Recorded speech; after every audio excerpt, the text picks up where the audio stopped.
Assalamualaikum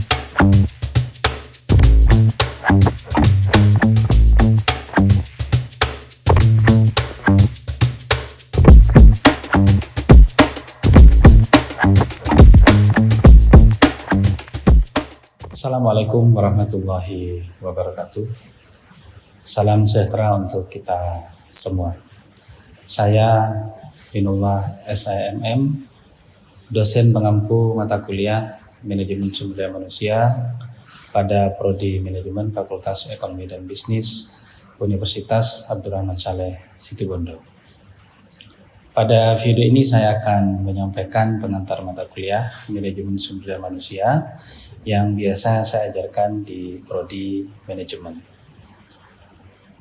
Saya akan menyampaikan pengantar ini mencakup deskripsi mata kuliah, kemudian capaian pembelajaran, metode dan strategi pembelajaran, media dan sumber belajar, kemudian evaluasi dan penjaminan mutu, dan refleksi dosen.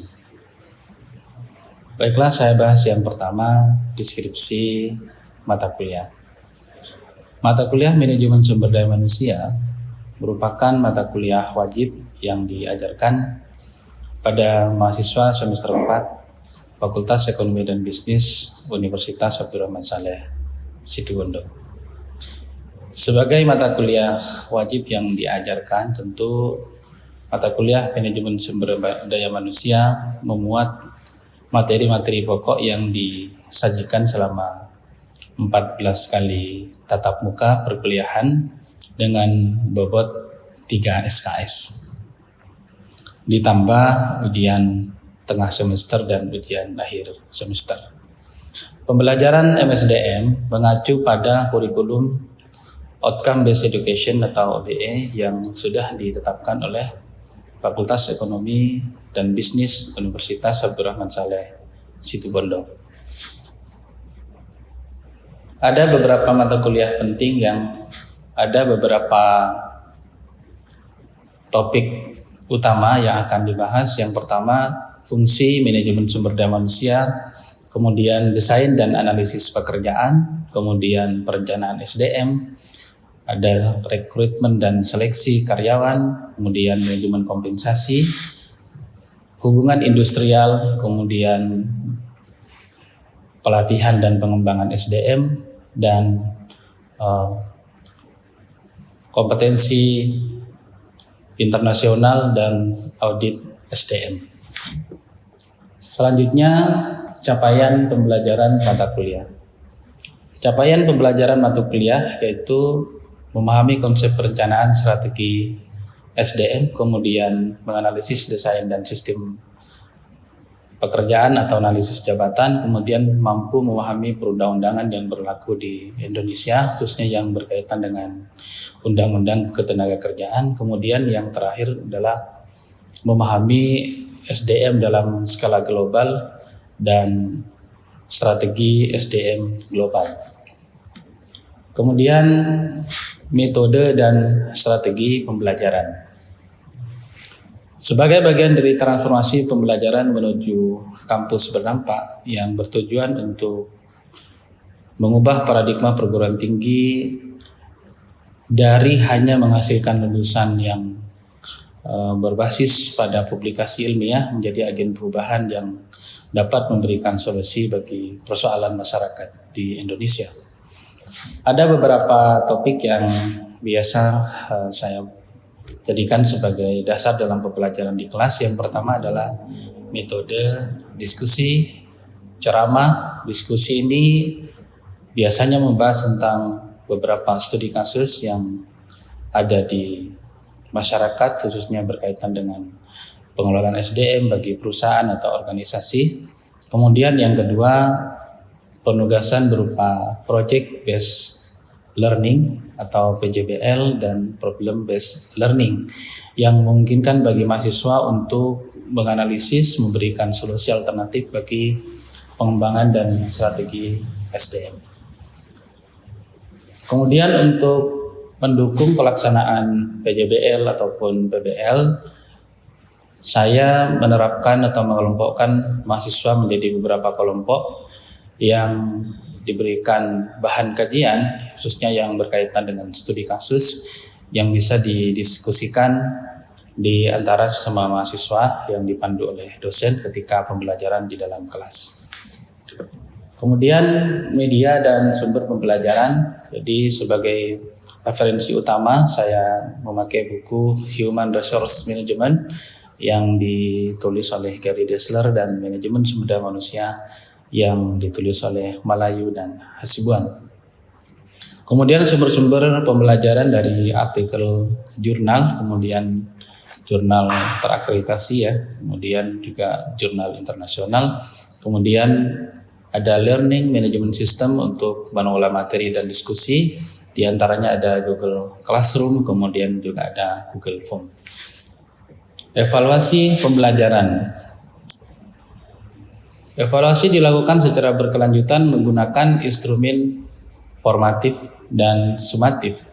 Komponen penilaiannya yaitu untuk tugas individu 10%, kemudian kuis 10%, kehadiran dan partisipasi aktif 20%, PJBL 30%, kemudian ujian tengah semester 15% dan ujian akhir semester 15%.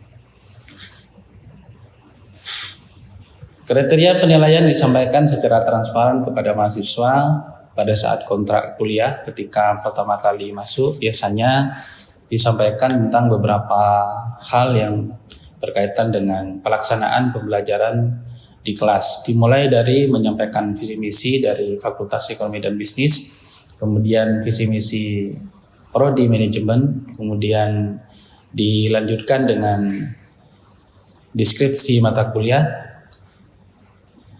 kemudian evaluasi pembelajaran yang tentu disampaikan dan disepakati bersama antara dosen dan mahasiswa yang dikoordinir oleh ketua kelas. Berdasarkan hasil kontrak kuliah itu, maka dosen dan mahasiswa bekerja sama untuk membahas hal-hal yang terkait dengan kelancaran proses pembelajaran manajemen sumber daya manusia yang nantinya akan menjadikan mata kuliah ini bisa mencapai CPL yang telah ditetapkan bersama, tentu mengacu kepada profil lulusan dan kurikulum OBE yang diterapkan di Fakultas Ekonomi dan Bisnis Universitas Abdurrahman Saleh Situbondo. Kemudian yang berikutnya, penjaminan mutu dan refleksi dosen. Untuk memastikan mutu pembelajaran, Gugus Penjaminan Mutu Fakultas Ekonomi dan Bisnis Universitas Abdurrahman Saleh Situbondo sudah menyusun instrumen penilaian pada masing-masing dosen, dan itu nanti juga dilengkapi dengan penilaian yang dilakukan oleh mahasiswa terhadap dosen yang mengampu mata kuliah yang diajarkan di kelasnya.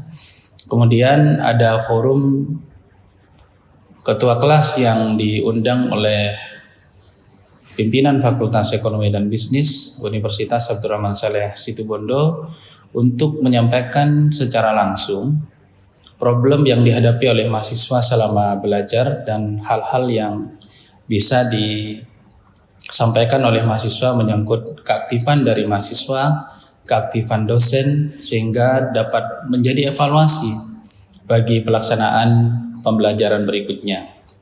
Evaluasi ini biasa dilakukan setelah ujian tengah semester atau UTS. Seluruh ketua kelas dan wakil ketua kelas juga ikut hadir, kemudian menyampaikan secara langsung kepada pimpinan fakultas, dan tentu saja juga kami menerima masukan dan saran dari seluruh dosen pengampu mata kuliah berkaitan dengan sarana-sarana pendukung yang dapat menciptakan suasana belajar yang efektif. Evaluasi ini akan menjadi dasar refleksi atau bahan acuan untuk memperbaiki secara terus-menerus pada RPS dan pelaksanaan pembelajaran pada semester berikutnya.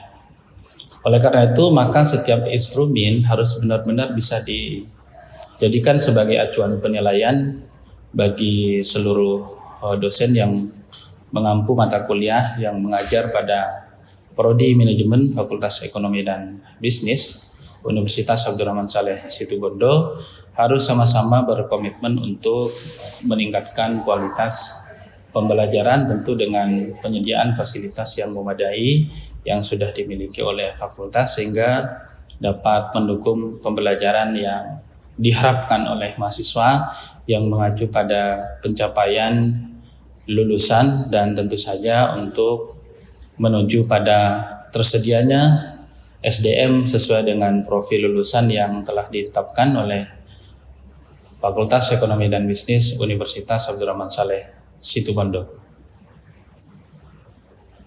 Saya sebagai dosen berkomitmen untuk menciptakan lingkungan belajar yang inklusif, kemudian partisipatif dan adaptif terhadap perubahan yang begitu cepat, khususnya yang berkaitan dengan globalisasi tenaga kerja dan transformasi digital, terutama dalam bidang sumber daya manusia.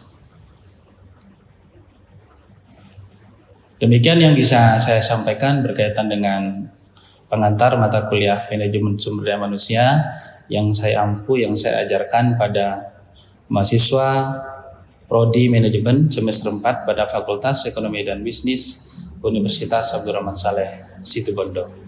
Selanjutnya akan diputar video pembelajaran. Terima kasih. Assalamualaikum warahmatullahi wabarakatuh. Assalamualaikum warahmatullahi wabarakatuh. Waalaikumsalam warahmatullahi wabarakatuh. Sehat semua ya. Alhamdulillah. Alhamdulillah pada kesempatan pagi hari ini kita bertemu dalam keadaan sehat. Semoga apa yang kita lakukan senantiasa mendapatkan ridha Allah Subhanahu wa taala. Hari ini kita akan belajar bersama tentang rekrutmen dan seleksi karyawan. Seperti yang kita tahu bahwa perusahaan itu saat dibentuk itu sudah harus menetapkan dirinya bahwa perusahaan harus eksis bahkan selamanya. Oleh karena itu maka perlu disiapkan strategi terutama dalam hal sumber daya manusia yang perlu dipersiapkan dengan baik. Persiapan sumber daya manusia itu dimulai dari proses rekrutmen karyawan. Rekrutmen karyawan juga harus diawali dengan perencanaan SDM.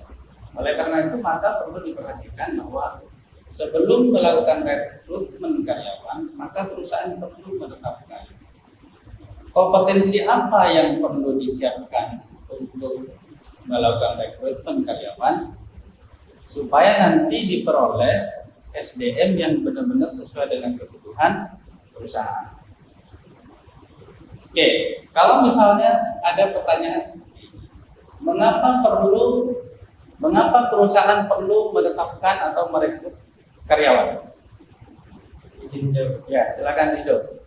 Menjamin ketersediaan sumber daya manusia yang kompeten. Oke, ada yang mau menambahkan? Ya, silakan. Untuk meningkatkan kinerja dan daya saing perusahaan.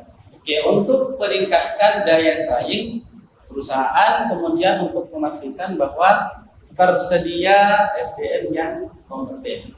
Artinya apa? Apabila sebuah perusahaan tidak menyediakan yang namanya SDM yang berkualitas, maka perusahaan tidak akan mampu untuk bisa eksis. Nah, dalam rekrutmen karyawan ada tahapan yang paling penting yaitu seleksi karyawan. Dalam seleksi karyawan di sini akan ada wawancara kerja. Nah, wawancara kerja ini yang menentukan kalau misalnya Anda nanti diposisikan sebagai orang yang diwawancara, maka perlu mengerti apa fokus dari pertanyaan yang ditanyakan oleh pewawancara. Misalnya, jika ada pertanyaan atau pernyataan, ceritakan siapa diri Anda, maka di sini nggak boleh salah menjawab. Nanti yang diceritakan masalah keluarga, ini nggak perlu. Maka yang perlu dipersiapkan untuk menjawab pertanyaan ini, maksudnya adalah untuk mengetahui, pewawancara ingin mengetahui sejauh mana calon karyawan mampu untuk berkomunikasi dengan baik. Misalnya apa saja hal-hal yang tidak perlu disampaikan oleh calon karyawan. Nah, sebaiknya jika Anda diposisikan sebagai orang yang sedang diwawancara, maka yang perlu dipersiapkan adalah jawaban berkaitan dengan kompetensi Anda. Misalnya saya ahli dalam bidang digital marketing, kalau itu nanti lowongan pekerjaannya berkaitan dengan pemasaran. Kalau misalnya berkaitan dengan SDM, berarti Anda mampu bersikap profesional. Nanti dikaitkan dengan lowongan pekerjaan yang akan Anda lamar. Jika Anda di posisi sebagai orang yang mewawancara, jadi nanti ada misalnya Anda ditakdirkan ya semoga menjadi pimpinan di sebuah perusahaan ya, diamini aja. Nah, maka Anda harus mempersiapkan pertanyaan-pertanyaan yang terstruktur. Kemudian juga ada pertanyaan yang tidak terstruktur atau kombinasi di antara keduanya. Jadi pertanyaan yang menggiring informasi supaya Anda dapat memperoleh informasi yang lengkap terkait dengan calon karyawan. Misalnya, jika saya sebagai orang yang mewawancara, apa kelebihan Anda? Maka jawabannya harus benar-benar dipersiapkan. Misalnya calon karyawan, apa kelebihan Anda? Saya bisa bersikap jujur. Saya bisa bekerja sama dengan tim, biasanya. Maka itu perlu. Jangan apa kelebihan Anda? Saya bisa Word, saya bisa Excel, saya bisa misalnya PowerPoint. Nah, yang ditanyakan di sini maksudnya bukan tentang keahlian atau keterampilan, tapi tentang sikap. Jadi misalnya sikap Anda, saya mampu bersikap jujur, saya mampu berpikir yang kritis, saya mampu berpikir yang konstruktif, saya mampu mengerjakan sesuatu hal yang sangat teliti misalnya. Nah, nanti ditanya lagi, jika saya sebagai orang yang mewawancara, apa kelemahan Anda? Mungkin kelemahan Anda terlalu ingin sempurna setiap segala sesuatu yang dikerjakan, padahal misalnya kalau ingin sempurna jelas butuh waktu yang lama. Ingat, dalam pekerjaan yang dibutuhkan itu berpikir dan bersikap yang tepat. Detil pekerjaannya bagus, cuman waktunya lama. Karyawan yang lain mengerjakan 1 jam, Anda bisa 5 jam, itu katakan nanti tidak produktif. Jadi nanti jika Anda sebagai orang yang mewawancara, maka perlu mempersiapkan pertanyaan. Jika Anda sebagai orang yang diwawancara atau calon karyawan nanti saat melakukan pekerjaan, maka harus mengerti apa maksud pertanyaan yang ditanyakan oleh si pewawancara. Misalnya, mengapa Anda keluar dari perusahaan yang lama? Nah, ini kan susah. Kalau misalnya Anda jawab karena saya ada masalah dengan teman saya, lain fatal. Yang ditanyakan maksudnya nanti tidak menyalahkan keadaan, tidak menyalahkan orang lain. Maka lebih baik, lebih aman Anda menjawab bahwa saya ingin tantangan baru dan saya lihat di perusahaan Bapak sesuai dengan apa yang kami lakukan. Sesederhana itu sebetulnya. Jangan sampai menjawab yang fatal. Maka nanti apabila Anda diwawancara harus siapkan satu, bukan hanya kemampuan saja, tapi kemampuan dalam bersikap. Sikapnya Anda harus datang lebih awal. Jangan pas wawancara jam 10 Anda datang jam 10:05. Ini susah. Belum apa-apa Anda sudah nggak diterima karena terlambat. Kan minimal ada sesi, ada waktu tunggu mungkin 30 menit. Artinya Anda 30 menit sebelum wawancara harus siap di tempat. Apakah ada pertanyaan sampai sini? Tidak ada ya? Ada. Selanjutnya nanti dalam materi ini saya meminta Anda untuk mengerjakan tugas proyek seperti, artinya nanti akan Anda dan wawancara kepada temannya. Nanti saya bagi dua, ada role playing namanya atau berbagi peran. Satu nanti sebagai orang yang wawancara, kalau itu sebagai manusia. Satunya nanti bagian yang lain akan orang yang diwawancara. Nanti tugasnya Anda yang pewawancara harus mempersiapkan sekian pertanyaan sesuai dengan kompetensi yang diharapkan dari calon karyawan, dan bagi Anda yang siap diwawancara harus menjawab dengan baik. Nanti di video ya, di video kemudian dipraktikkan, dianalisa, dan nanti bisa dipresentasikan dengan baik. Apakah ada pertanyaan dengan tugas ini? Tidak ada pertanyaan. Terima kasih untuk pertemuan kali ini. Terima kasih. Assalamualaikum warahmatullahi wabarakatuh. Waalaikumsalam warahmatullahi wabarakatuh.